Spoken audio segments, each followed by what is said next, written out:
वसहबिहि वमन तबिअहुम बिइहसान इला यौमिद्दीन। अम्मा बअद फ़अऊज़ु बिल्लाहि मिनश शैतानिर रजीम। बिस्मिल्लाहिर रहमानिर रहीम। वमा कान लिनफ्सिन अन तमूत इल्ला बिइज़्निल्लाहि किताबन मुअज्जला। फमन युरिद सवाबद दुनिया नुअतिही मिन्हा वमन युरिद सवाबल आखिरति नुअतिही मिन्हा वसनज्ज़िश शाकिरीन। सदक़ल्लाहुल अज़ीम। जनाब सदर मोहतरम, अकाबिर उलमाए किराम,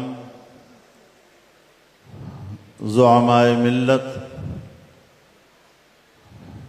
बिरादरान उम्मत, मेरे दोस्तों और भाइयों,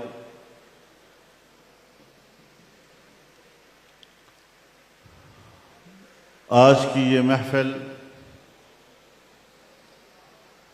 हमारे बहुत ही प्यारे और महबूब भाई जनाब सलमान गिलानी की याद में सजी है।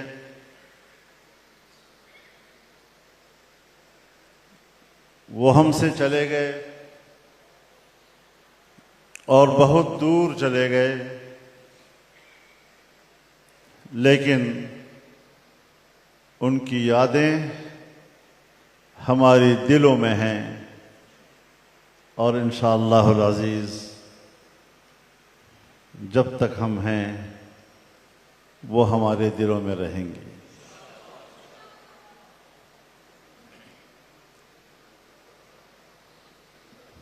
सलमान गिलानी से जिस तरह का ताल्लुक़ था, 50 साल से ज़्यादा अरसे पर मुहीत ताल्लुक़,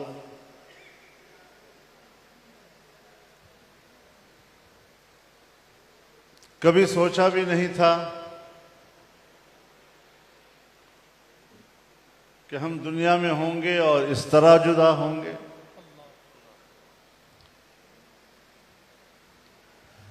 लेकिन अल्लाह का निज़ाम मुहकम है।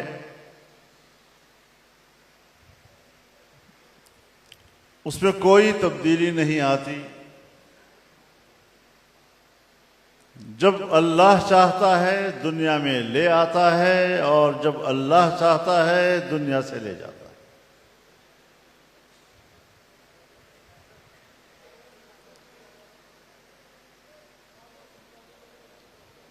लेकिन कुछ लोग वो होते हैं जो अपनी जात के नहीं होते, अपने खानदान के नहीं होते, अपने बाल बच्चों के नहीं होते। वो लोग उम्मत के होते हैं।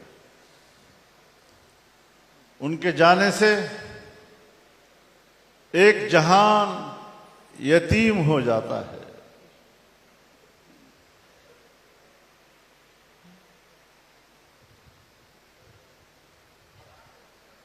और वो सब के थे। ये सेमिनार और इस इज्तिमा में आप हजरात की शमूलियत जिस निस्बत से हुई है, ये उसकी एक छोटी सी झलक है।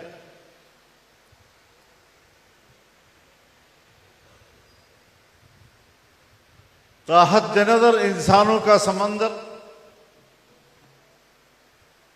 वो भी सलमान की यादों के लिए कम था।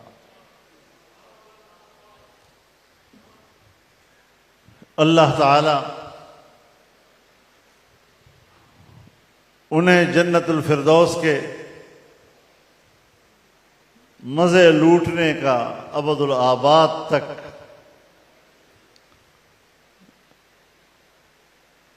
किस्मत नसीब फरमाए।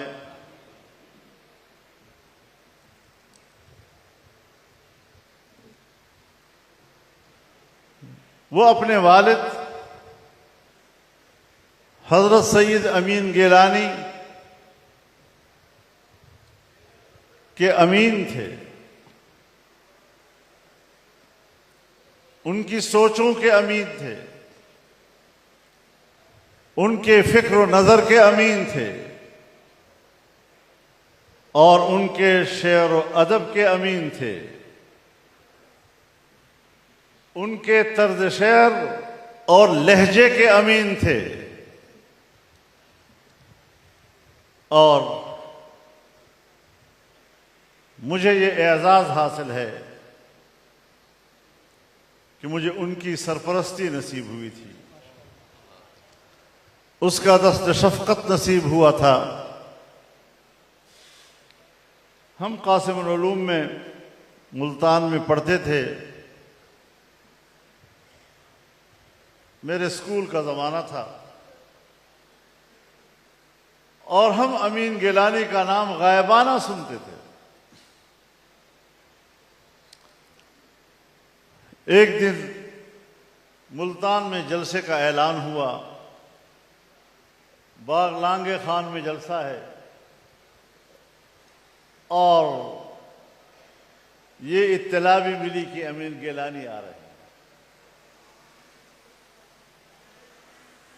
मैं सिर्फ अमीन गिलानी को सुनने और देखने के लिए गया।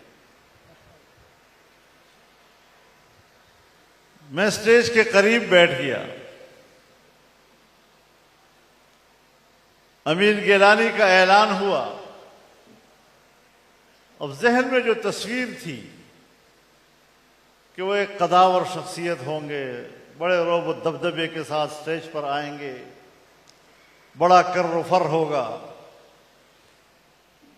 अब स्टेज पर एक शख्स आया, धोती बांधे हुए, हल्की फुल्की कमीज पहने हुए, जालीदार टोपी पहने हुए, एक फकीर सा बंदा स्टेज पर आया।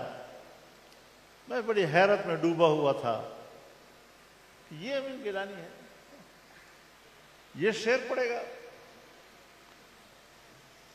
लेकिन आप यकीन जानिए,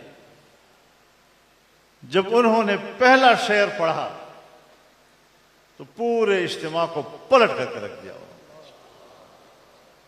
हाँ, मैंने कहा ये अमीन गिलानी है।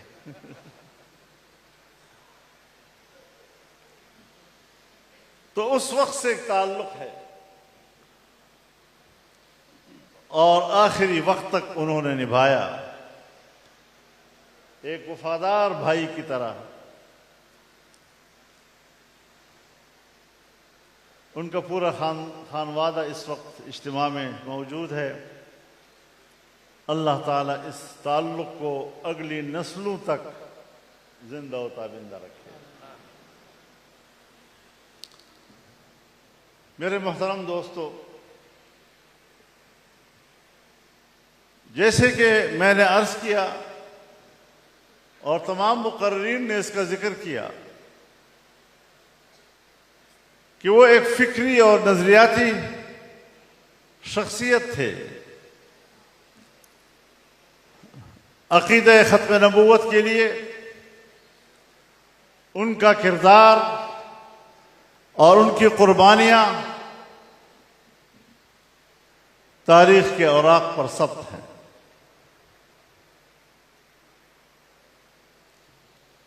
मुझे सन 53 की तहरीक तो याद नहीं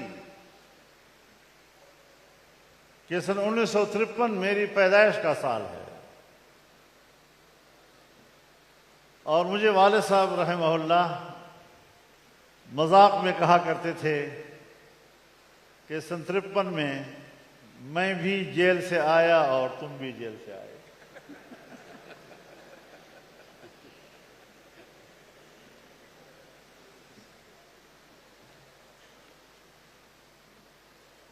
हजरत शाहजी रहमतुल्लाह अलैह, उनका इंतकाल 1961 में हुआ है और ये मेरा मुल्तान जाने का पहला साल था। 7-8 साल का होऊंगा। मुझे याद नहीं कि उनकी शक्ल शबाहत क्या थी, लेकिन उनकी वफात का दिन इतना हंगामा खेज था और पूरा मुल्तान और पंजाब कासिमुल उलूम की तरफ उमड़ा हुआ था। हर अखबार वाला एक जुमला कहता था, सैयद अताउल्लाह शाह बुखारी इंतकाल फरमा गए, रहलत फरमा गए, वफात पा गए। बस वो लोगों का हुजूम, वो हंगामा, और उस हंगामे के अंदर अताउल्लाह शाह बुखारी का नाम वही जहन पर सब्त है। और बाद में तो फिर जब शऊर बढ़ा तो सैयद अताउल्लाह शाह बुखारी हमारे अकाबिर के सफ के एक ताबिंदा सितारा थे। उनकी कुर्बानियों ने और उनकी क़ियादत ने और उनके जज्बे और वलवले ने अक़ीदा ख़त्म नबूवत का तहफ़्फ़ुज़ किया। लेकिन 1974 की तहरीक मुझे याद है, हम उस तहरीक का हिस्सा थे। मैं एक हफ्ता मुल्तान जेल में भी रहा हूं 74 में।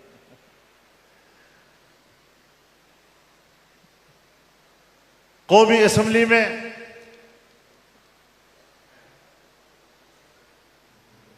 खत्म नबूवत का मुकदमा लड़ा गया। हजरत वालिद गिरामी मुफक्किर इस्लाम रहमहुल्लाह की मसरूफियतें मेरे आंखों के सामने थी।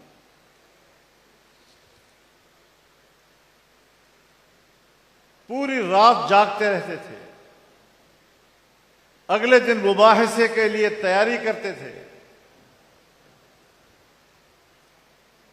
कमरा किताबों से भरा होता था। उलमाए किराम की एक जमात उनके साथ होती थी। और फिर जिस कामयाबी के साथ वो मुकदमा वो जीते, उसने उम्मत को एक हुज्जत फराहम कर दी, उम्मत को दलील फराहम कर दी। और वो सारा रिकॉर्ड पूरे मुबाहिसे का हमारी असेंबली के रिकॉर्ड का हिस्सा है। वो नेट पर आ चुका है, लेकिन आज भी हमारी असेंबली वो दस्तावेज किसी मेंबर असेंबली को भी मुहैया करने के लिए तैयार नहीं है। और अगर ये दस्तावेज किसी हवाले से भी कादियानियों की तायीद करती तो आज ये मंजर-ए-आम पर होती। लेकिन ये दस्तावेज मंजर-ए-आम पर आती है तो ये हर जगह बतौर हवाला पेश की जाएगी। जब तक नेट पर है वो तो बतौर हवाला पेश नहीं की जा सकती। लेकिन जब असेंबली बाज़ाब्ता तौर पर इसको मंजर-ए-आम पर लाएगी, मेंबरान असेंबली के हवाले करेगी, तो आप किसी भी अदालत में, दुनिया के किसी फोरम पर भी उसको बतौर हवाला पेश कर सकें। इसलिए कि वो मुसलमानों और इस्लाम के हक में एक दस्तावेज है जिसको आज तक कादियानियत तोड़ नहीं सकी। नई नस्ल शायद उससे नावाकिफ और नई नस्ल को नावाकिफ रखना चाहते हैं ताकि वो बेखबर रहे। पिछले साल सुप्रीम कोर्ट में मसला दरपेश हुआ। चीफ जस्टिस साहब ने एक फैसला दे दिया जिसमें ऐसे रिमार्क्स थे, कुछ ऐसे हवाले थे कि जो उम्मत के मौक़िफ़ से मुतसादिम थे। उनको एहसास हुआ कि मुझसे कुछ गलती हो गई है, और फिर उनको अपने फैसले पर नजरसानी करनी पड़ी। ये मेरी जिंदगी में 72 सालों में पहला मौका था जब मैं किसी अदालत के सामने पेश हो रहा था, और अल्हम्दुलिल्लाह यहां पर भी हम वो मुकदमा जीत कर वापस आए।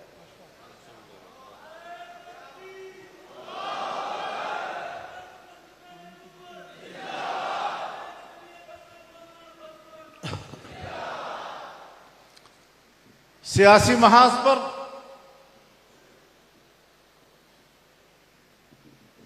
सलमान गिलानी का स्टेज जमीयत उलमाए इस्लाम था। उन्होंने हर महाज पर जमीयत के नजरियात की तर्जुमानी की, बड़ी जुर्रत के साथ की, और जब वक्त आता था हुक्मरानों को ललकारने का तो भरपूर अंदाज के साथ हुक्मरानों को ललकारते थे, और हम शाना बशाना थे।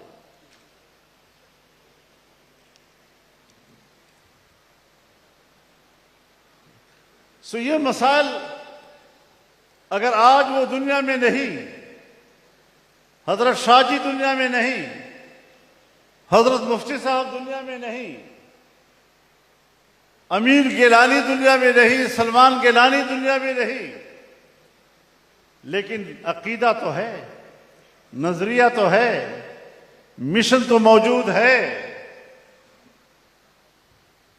तो अब ये आपके और हमारे लिए अमानत है। अब हमने इसको पूरे अमानत के साथ आगे लेकर चलना है।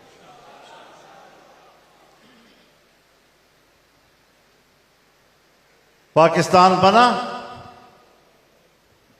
ला इलाहा इल्लल्लाह के नारे पर 78 साल बीत चुके हैं। आज भी ला इलाहा इल्लल्लाह हमें नजर नहीं आ रहा।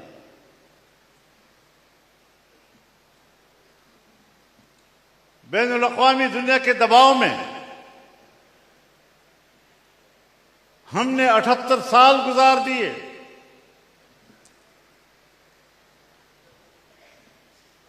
उनकी तरजीहात पर हम कानून साजी करते रहे। वो आईन जो कहता है कि कानून साजी कुरान और सुन्नत के ताबे होगी और कुरान और सुन्नत के खिलाफ कोई कानून नहीं बनेगा।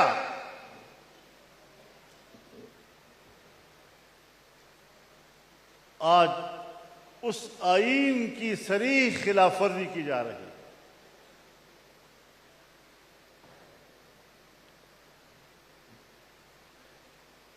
सो महाज आज भी गर्म है। और ये बात याद रखें कि मैं हुकूमत से लड़ता हूं, मैं किसी सियासी पार्टी से नजरियाती इख्तलाफ करता हूं, लेकिन हुक्मरानों से लड़ने का माना यह नहीं कि मैं वतन अजीज के चेहरे को भी नोचा करूं।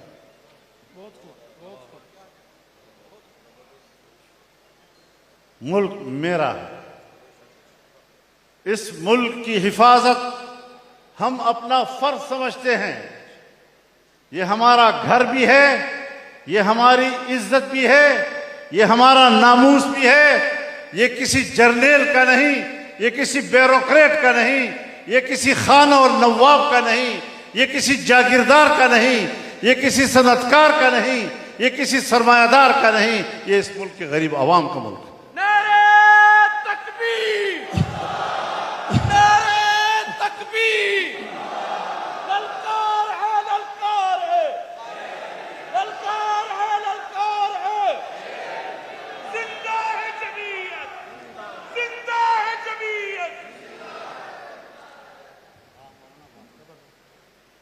अगर हिंदुस्तान ने पाकिस्तान के खिलाफ जारहियत की तो सबसे पहले हम मैदान में उतरे कि इस मरहले पर अब कौम एक है, हम एक सफ हैं।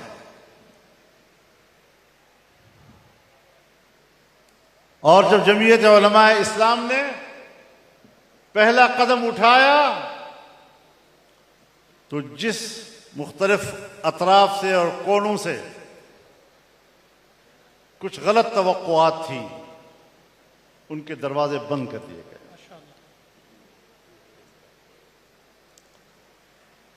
आज अगर पाकिस्तान ईरान और अमेरिका के दरमियान सालसी कर रहा है तो मैं आपको बताना चाहता हूं कि यह मसला ईरान और अमेरिका का नहीं।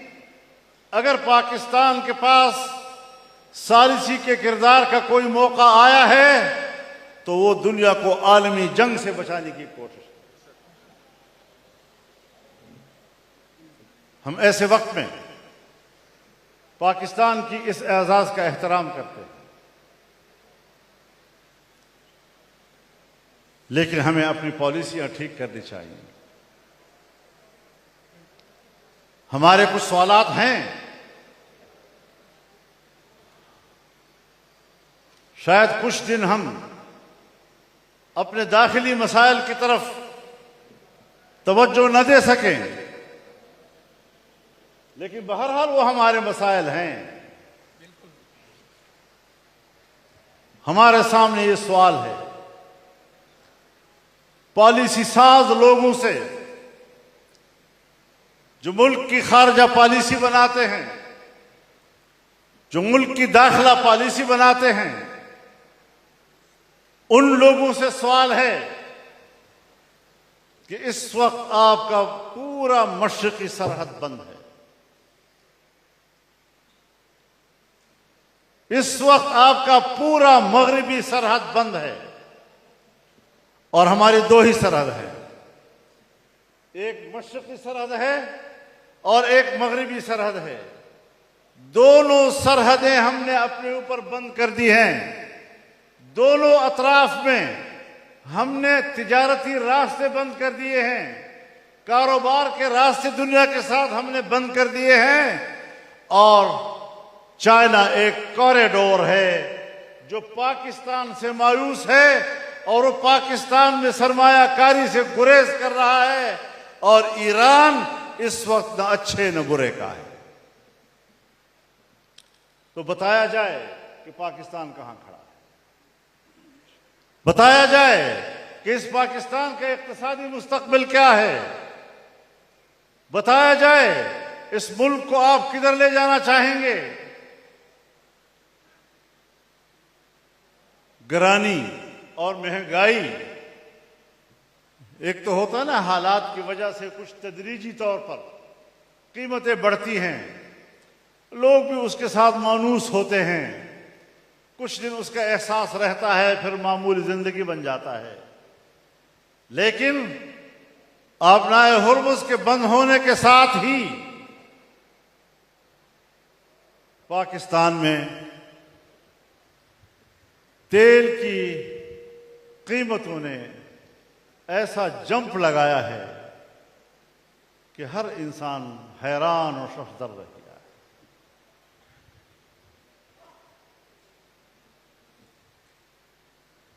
जब हमने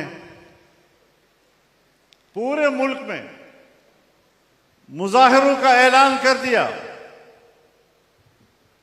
तो एक तरफ मुजाहिरों का ऐलान, दूसरी तरफ से ये दूसरे हालात,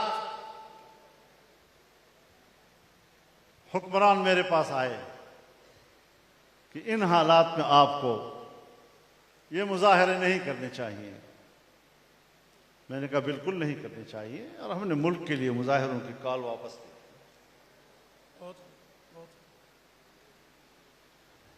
लेकिन पूरे मुल्क में मुजाहिरों के कॉल देना ये हमारे लिए कोई मसला नहीं है, ये मुअख्खर हुआ है, मनसूख नहीं हुआ है।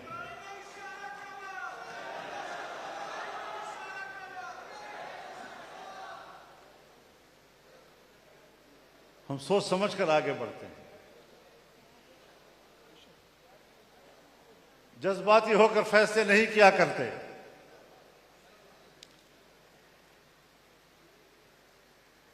और ये भी आपको बता दूं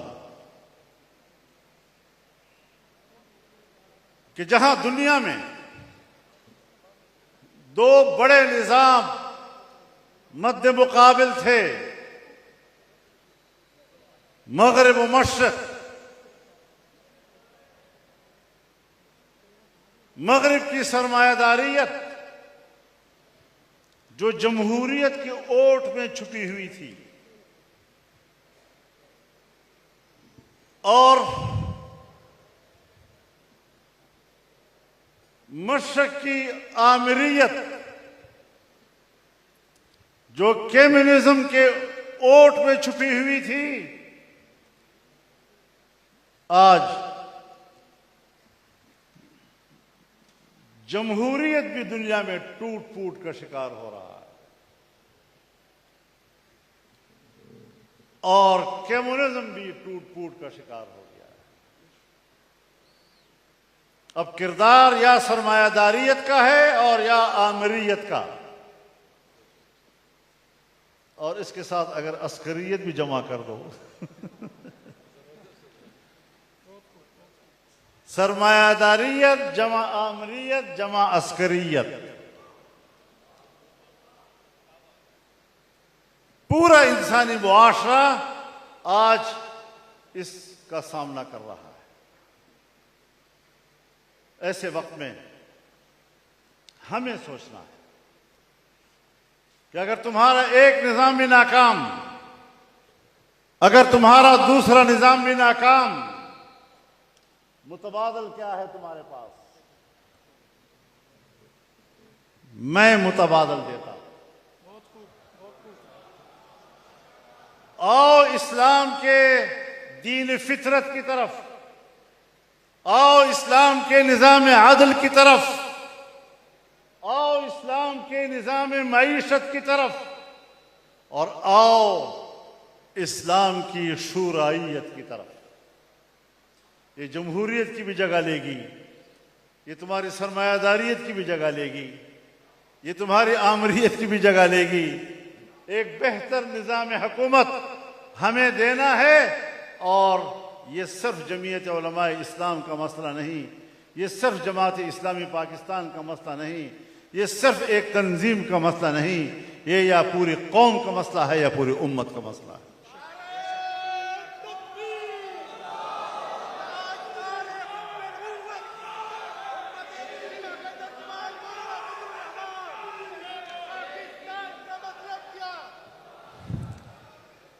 पाकिस्तान में बैनुल-अक़वामी मुज़ाकरात, ईरान अमेरिका मुज़ाकरात जारी। कल से शायद फिर अमेरिकी और ईरानी क़यादत पाकिस्तान आ जाए, लेकिन डोनाल्ड ट्रंप अमेरिका जैसी बड़ी ताकत का सदर, एक आलमी क़ुव्वत का सरबराह, लेकिन उसकी सफारतकारी देखिए, जब वो ज़ुबान खोलता है, बोलता है, बखुदा हमारे महल्ले का एक बदमाश ऐसी बात नहीं करता जिस तरह वो करता है। अभी भी धमकियां दे रहा है। आखिरी मौका है, ईरान मान जाए, हम तारीख तब्दील कर देंगे, कुचल करके रख देंगे। ये मुज़ाकरात की गुफ्तगू है।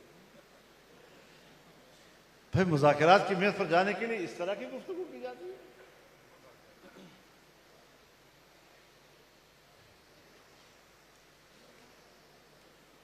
उनके प्लांट, उनके तेल, उनके ज़खायर हम बर्बाद और तबाह कर देंगे, ये मुज़ाकरात की गुफ्तगू है। पहले मुज़ाकरात की गुफ्तगू के आदाब तो सीखो। मेज पर जाने से पहले की गुफ्तगू क्या होती है, मेज से उठने के बाद की गुफ्तगू क्या होती है, इसको समझना पहले जरूरी है। और यही वजह है, कहते हैं जी कि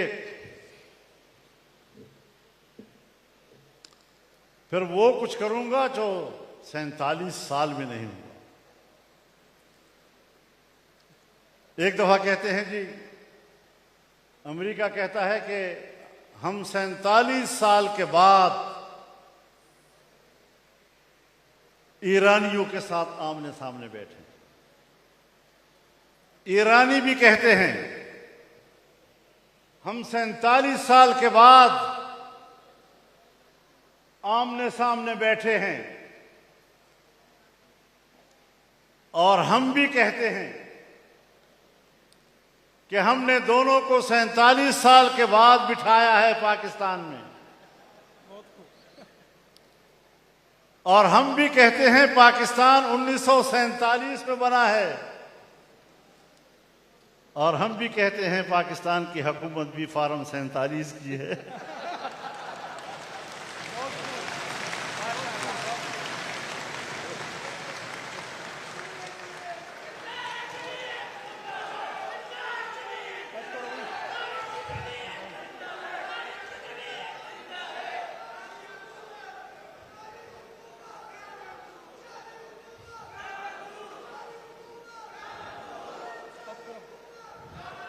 तो निज़ाम हुकूमत को ठीक करो, निज़ाम हुकूमत की असास को ठीक करो। दुनिया के नाकाम निज़ामों के मुकाबले में अगर आज आप आलमी जंग से दुनिया को बचाने की सलाहियत रखते हैं, मैं बहुत पहले से इस बात का दावेदार हूं कि पाकिस्तान 25 करोड़ मुसलमानों का मुल्क, ये उम्मत मुस्लिमा की क़ियादत की सलाहियत रखता है। हुक्मरानों में खुदा करे वो सलाहियत आ जाए। आज इनके मज़ाहिर आप देख रहे हैं। आओ उम्मत मुस्लिमा को इकट्ठा करो, कह दो उनको कि निज़ाम नाकाम हो चुके हैं। अब मुतबादल निज़ाम अल्लाह के दिए हुए निज़ाम के बगैर नहीं हो सकता। अब हमने उसी की तरफ जाना है। तो आज सलमान गिलानी की याद में हम ये पैगाम देने की इस मकाम पर बैठे हैं कि हम उनके मिशन को देखें, उनके नजरिए और फिक्र को देखें और उनके मिशन को आगे बढ़ाने के लिए अपने सफ़ों को मुत्तहिद करें। सोचें, बहुत सोचें, गहरा सोचें, वसी अंदाज के साथ सोचें, उम्मत मुस्लिमा की बेहतरी के लिए सोचें और पाकिस्तान की बेहतरी के लिए सोचें। अल्लाह ताला हमारा हामी व नासिर हो। व आखिर दावाना